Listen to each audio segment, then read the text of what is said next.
Assalamualaikum warahmatullahi wabarakatuh. Selamat sore semuanya.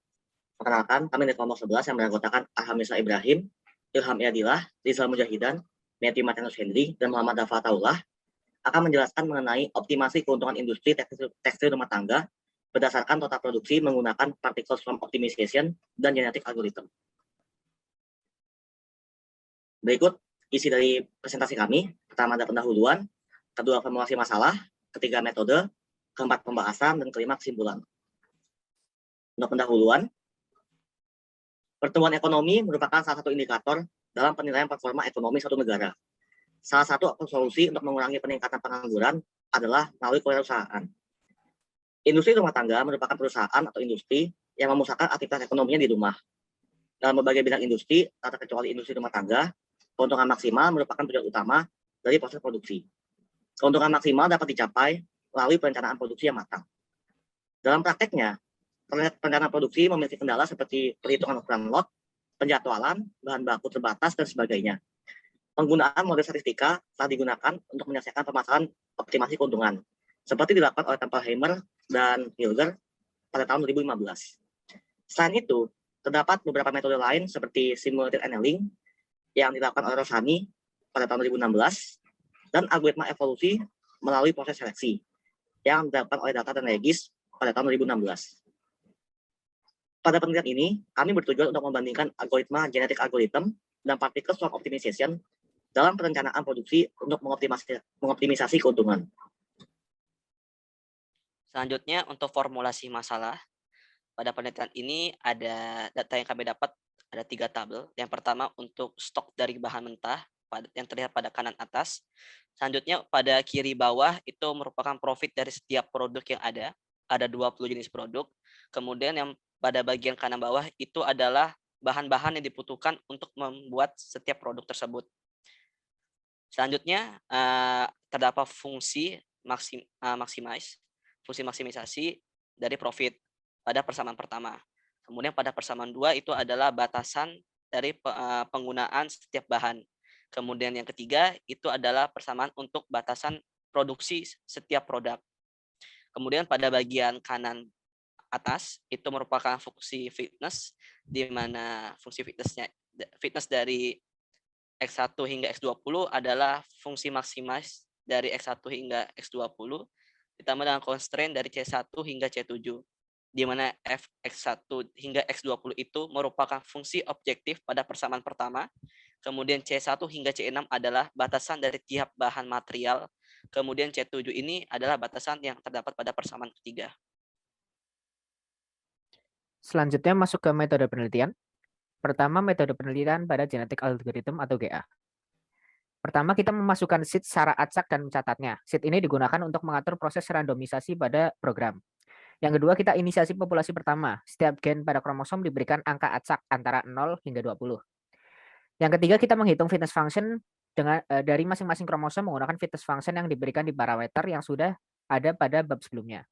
Setelah mendapatkan nilai fitness, dilanjutkan pada proses selection. Dalam penelitian ini digunakan metode selection turnamen.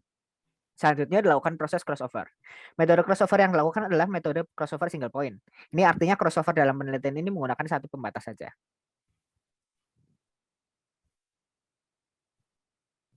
Selanjutnya dilakukan proses mutasi. Metode mutasi yang dipilih dalam penelitian ini adalah metode mutasi inversion. Selanjutnya populasi generasi sekarang yang mengandung 10 kromosom atau sesuai parameter sudah diubah melalui beberapa tahapan di atas dan menjadi generasi baru.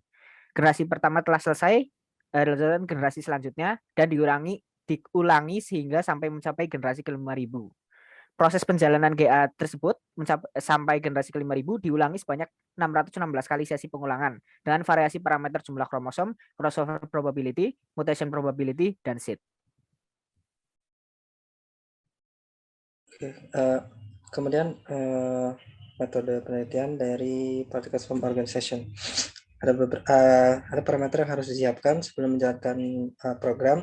Yang pertama ada kognitif, kemudian ada sosial, inersia, jumlah populasi, dan jumlah iterasi. Kemudian untuk tiap iterasi pada program akan membangkitkan partikel dan menentukan atributnya seperti posisi, kecepatan, personal base, dan global base untuk seluruh populasi.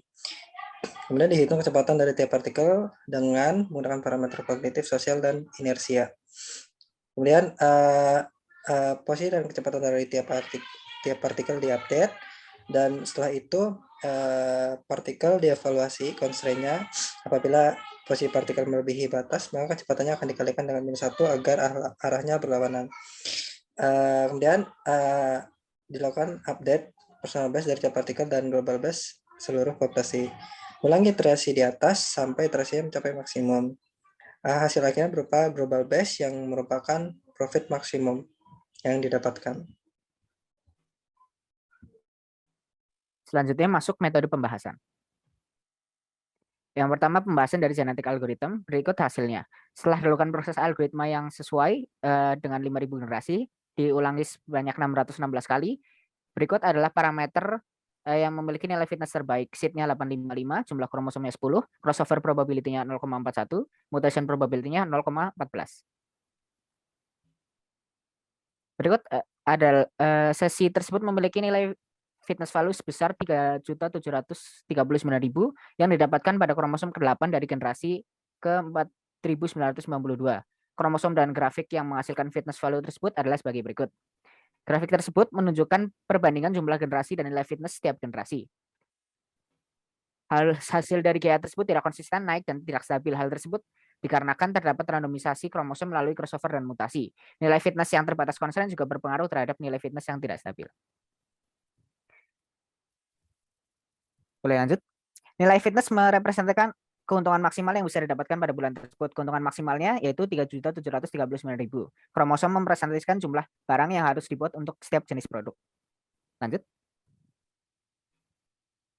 Dengan produksi seperti di atas, maka didapatkan hasil keuntungan maksimal yang bisa didapatkan tanpa mematahkan peraturan constraint, yaitu material yang terbatas, total bahan baku yang dipakai, dan sisanya terdapat pada tabel berikut.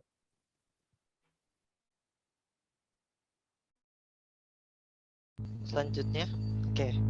Untuk algoritma PSO ini dijalankan sebanyak 10.000 kali generasinya. Berikut parameter dan sesi yang memiliki fitness terbaik. Nah, sudah tertera di sini. Untuk kognitif, parameter kognitif, sosial, inersia itu kami pilih berdasarkan jurnal yang kami percaya. Lanjut. Nah, di sini fitness yang value yang dihasilkan itu sebesar 5.582.461.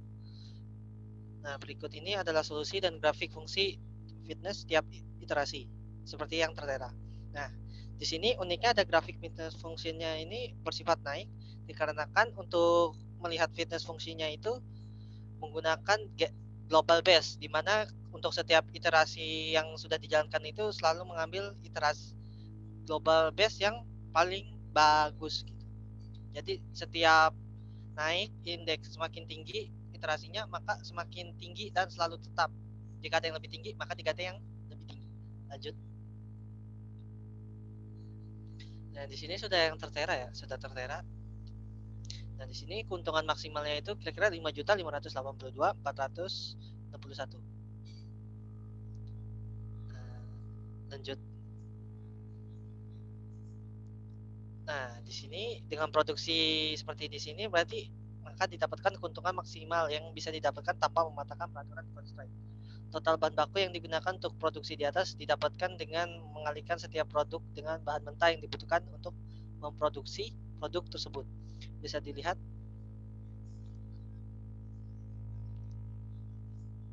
di sini tersisanya cukup banyak, terutama untuk fabric dan long dan yarn ya.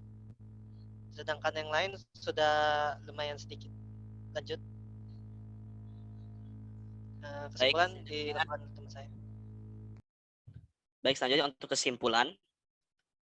Jadi pada hasil dan pembahasan sebelumnya dapat disimpulkan bahwa optimasi fungsi dengan menggunakan algoritma PSO lebih baik daripada algoritma GA karena menghasilkan nilai fitness yang lebih besar, yaitu sebesar 5.582.461 dan lebih cepat